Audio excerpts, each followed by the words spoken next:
Arab Bedouins' prophecy. From millennium past, there were two types of Arabs, city dwellers and Bedouins. Bedouins are nomads. They travel through the vast deserts and are constantly on the move. Even during the golden age of Islam, when Arabs were the richest and most learned people on earth, Bedouins remained in virtually the same state that they had been for thousands of years, poor, uneducated, and cut off from the rest of the world. Yet Muhammad, peace be upon him, foretold that these Arab Bedouins of his region would one day compete with one another in the construction of tall buildings. "Now tell me of the last hour," asked the man. The Prophet replied, "That you see the barefoot, unclothed Bedouins competing in the construction of tall buildings." Today we find in the Arabian Peninsula, the Bedouins who used to be impoverished herders of camels and sheep are now not only competing with one another, but also the entire world to construct the world's tallest buildings. How did one of the poorest people on earth, who literally wore rags, become the wealthiest nations on earth? One thing that made this rapid change possible was the discovery of oil. The seemingly empty deserts of the Bedouins had it in abundance. They went from camels to Cadillacs in a single generation. The construction of tall buildings among the Arab Bedouins has even reached Mecca, Muhammad's city of birth. The last few decades have seen a massive surge in building construction in Mecca. The famous Mecca Clock Tower is currently the third tallest building in the world. In order for such construction to be possible, many of Mecca's ancient mountains had to be demolished in order to make room for the tall buildings that had sprung up. Amazingly, this is also something that Muhammad had foretold. He said, "The hour will not be established until the mountains are moved from their places." This tremendous feat of demolishing entire mountains has only been made possible in the 20th century with the advent of technology such as explosives. It's important to point out that Muhammad himself was a simple man and wanted other Muslims to maintain that simplicity. He did not like Muslims to be extravagant. So, if he wanted to will this prophecy to become true, he would have to encourage the Arabs to build tall buildings, yet he never did. Spread of sexual immorality and disease. Muhammad, peace be upon him, revealed that the Day of Judgment would not take place until sexual immorality had become so prevalent and normalized that it would begin to be carried out even in public places. He said, "The hour will not be established until people fornicate with each other in the road, just as donkeys fornicate." Today we live in a world where we are being constantly bombarded with explicit sexual imagery, be it in TV, film, or advertising. And with the advent of the internet, pornography has now become readily available at any time and any place. In fact, we are finding more and more stories in the news of people being arrested for having sex in public. And an interesting side note is that the Prophet Muhammad, peace be upon him, described what would be the consequences of such widespread sexual immorality. He said, "Never does sexual perversion become widespread and publicly known in certain people without them being overtaken by disease that never happened to their ancestors who came before them." The increase of sexual immorality has seen the emergence of previously unheard of diseases such as AIDS, just as the Prophet Muhammad had forewarned. A world steeped in interest.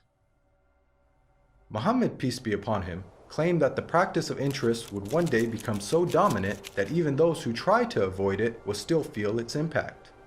He said, "A time will come upon mankind when they will consume interest. Whoever does not take from it will be afflicted by its dust." This clearly describes the state of the world economy today. In the modern world, it is almost impossible to avoid dealing with, or at the very least being impacted by, interest. Just think about how many people have interest-bearing bank accounts and buy things using credit cards. Even if one somehow manages to avoid dealing in interest directly, almost every aspect of our lives is impacted by it. Central banks influence the purchasing power of our money, and virtually every country in the world, even those considered to be wealthy, are drowning in interest-based debt. The financial system even suffered a global collapse in 2008, a disaster which had plunged the world into economic turmoil, the consequences of which will be felt for generations to come. What makes this prediction amazing is that the financial state of the world over the last century is unique in history. At the time of Muhammad, Finance was based on commodities with intrinsic value, such as gold and silver coins. Gold and silver have been used as the most common form of currency throughout history. The use of paper money with no intrinsic value, along with the massive debt and interest that it has resulted in, is a phenomenon of modern finance, and not something that could have been easily guessed by Muhammad over 1400 years ago. The defeat of Rome and the conquest of Persia.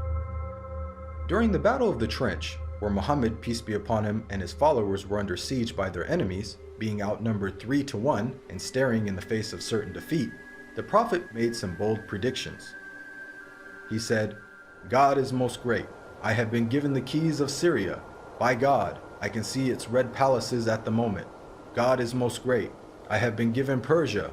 God is most great. I have been given the keys of Yemen." At that moment, Muhammad had made the astonishing claim that the Muslims would not only take the lands of Yemen and Syria, much of which was under the occupation of the Roman Empire, but that they would also defeat the mighty Persian Empire. Historically, Muhammad's companions saw this prophecy fulfilled before their very eyes, as they went on to defeat the Romans and conquer Persia. What are the odds that the Muslims, who lacked economic and military strength, could topple the superpowers of the world in such a short span of time? The astonishing way that the Muslims defeated the superpowers captured the world by surprise. As historian Barnaby Rogerson explains, you have to remember that the two great superpowers were the Byzantine Empire, i.e. the Eastern Roman Empire, and Sassanid Persia. They were the dominant superpowers. If you're putting it in a modern parlance, it's a bit like the Eskimos taking on the United States of America and Russia. No rational person would have ever conceived of such a possibility. This sentiment is echoed by historians who cannot explain how Islam became such a dominant force so quickly. Professor of Byzantine Studies Andrew Louth wrote, "The speed with which the eastern provinces of the Byzantine Empire succumbed to the Arabs remains to be explained by historians." Prevalence of writing. Many of us take for granted the ability to read and write, and the abundance of books that are available in the modern age. However, for the people of the past, illiteracy was the norm, and books were very scarce. Muhammad, peace be upon him, was born into a society in which very few people could read or write. It is estimated that the number of people who were literate in his locality of Western Saudi Arabia did not exceed 17. Muhammad himself could not read or write. Against this backdrop, the Prophet Muhammad made the prediction that writing will one day become widespread among mankind. He said, "Ahead of the hour, the pen will prevail." The Arabic word used for pen here is qalam, which also carries the wider meaning of writing. This perfectly describes our world today, in which it is the norm for people to read and write, and there is an abundance of books, newspapers, and magazines. This has only been made possible thanks to 15th century technological advances, such as printing that took place over 800 years after Muhammad's prophecy. And with the advent of the internet, writing is spreading even more. Anybody with a computer or smartphone now has access to millions of books with just the click of a finger. It's quite powerful that Muhammad, who could neither read nor write, prophesied the spread of reading and writing. The greening of Arabia's deserts. The Prophet Muhammad, peace be upon him, made a bold prediction about the future state of Arabia. He said, "The hour will not begin until the land of the Arabs once again become meadows and rivers." This narration anticipated the greening of Arabia's extensive dry desert environment. As recently as 1986, there was little to no farming in the region. However, over the last 30 years, these deserts have been transformed to grow grains, fruits, and vegetables, thanks to techniques such as center pivot irrigation. This is a process that pumps water to the surface from deep underground reserves, some of which date back to the last ice age 20,000 years ago. Now put yourself in the position of a person living in 7th century Arabia. This region hosts some of the most extensive sand and gravel deserts in the world, with very little rainfall. Could anyone inhabiting such a harsh environment ever rationally conceive of the possibility that one day there would be a plentiful supply of water and abundant crops? This prophecy also makes a claim about the ancient past. Note the words of Muhammad, "The lands of the Arabs once again become meadows and rivers." By saying once again, he is implying that at one stage in their history, the deserts were lush with vegetation and life, and that they will be returning to this former state.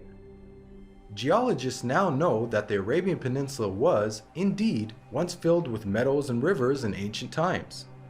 Modern archaeological discoveries have uncovered a number of fossils and conclude that once upon a time, the Arabian Peninsula was much greener and wetter, just as Muhammad had revealed. The rapid spread of Islam and the decline of the Muslims.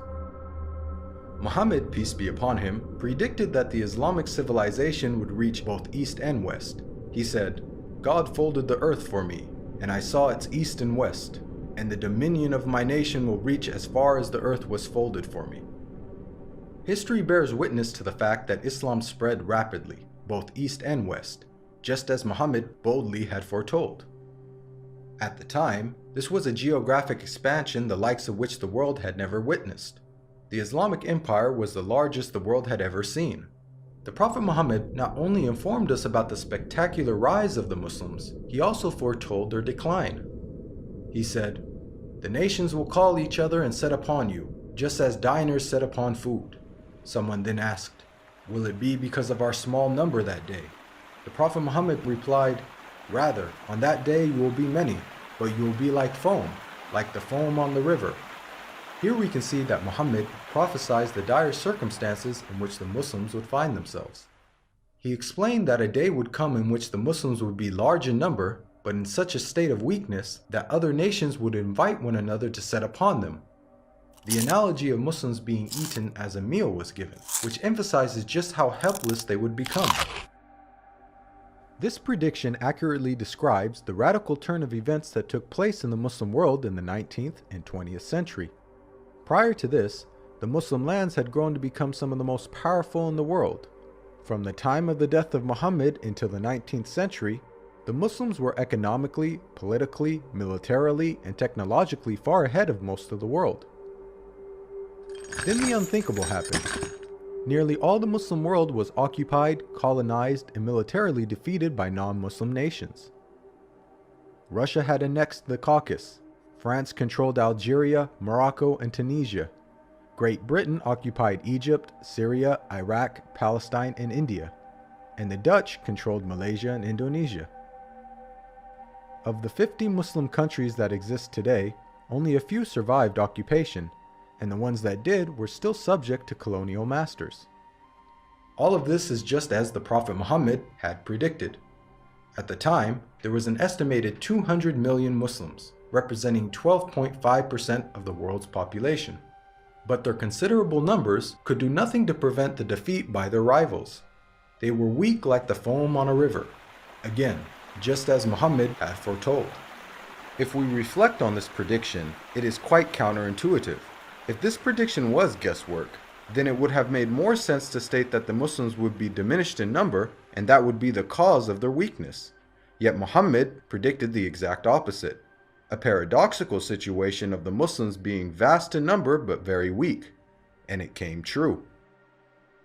Historically speaking, when religions lose their influence on the world stage in such a way, it is usually followed by a stagnation or decline in the number of their followers. Yet Muhammad foretold the exact opposite with regards to the religion of Islam. He said that it would continue to grow in terms of the number of followers, to the extent that it would eventually enter every household. He said, "This matter will certainly reach every place touched by night and day. God will not leave a house or residence, except that God will cause this religion to enter it." Today we are witnessing this prophecy unfold before our very eyes. Islam is currently the fastest growing religion in the world, with nearly 1 in 4 people on earth being a Muslim, and is forecasted to be the world's largest religion by the year 2070.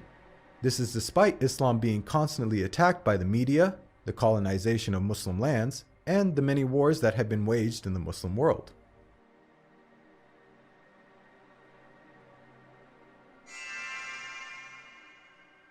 Even the name Muhammad has prophetic implications. It's an Arabic word that means the praised one. The Quran states how Muhammad's remembrance will be raised. We elevated your mention for you. Since this verse was revealed over 1400 years ago, the Prophet Muhammad, peace be upon him, has been the most praised person in history. Today, not a second goes by without a minaret somewhere in the world publicly proclaiming the time for prayer and saying, أشهد أن محمدًا رسول الله. I bear witness that Muhammad is the messenger of God. أشهد أن محمدًا رسول الله.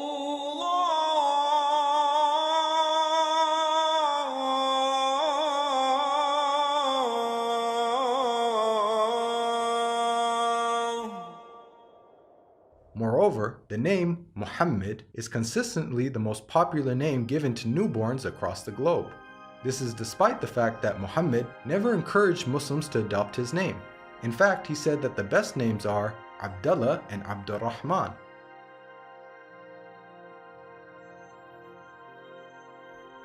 Now, we've analyzed a number of the Prophet Muhammad's prophecies, which were made over 1400 years ago, and have seen how he has accurately foretold many things.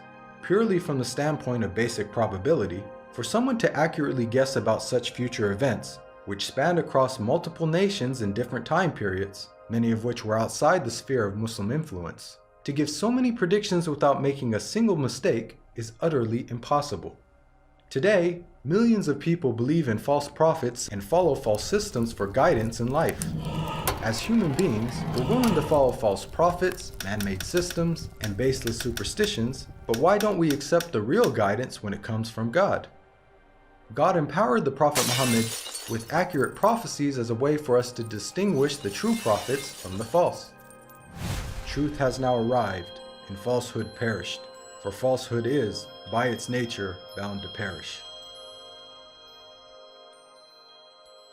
This video is based on the book, The Forbidden Prophecies. To learn more about the evidences for Muhammad's prophethood, please download your free copy of the book at the link below.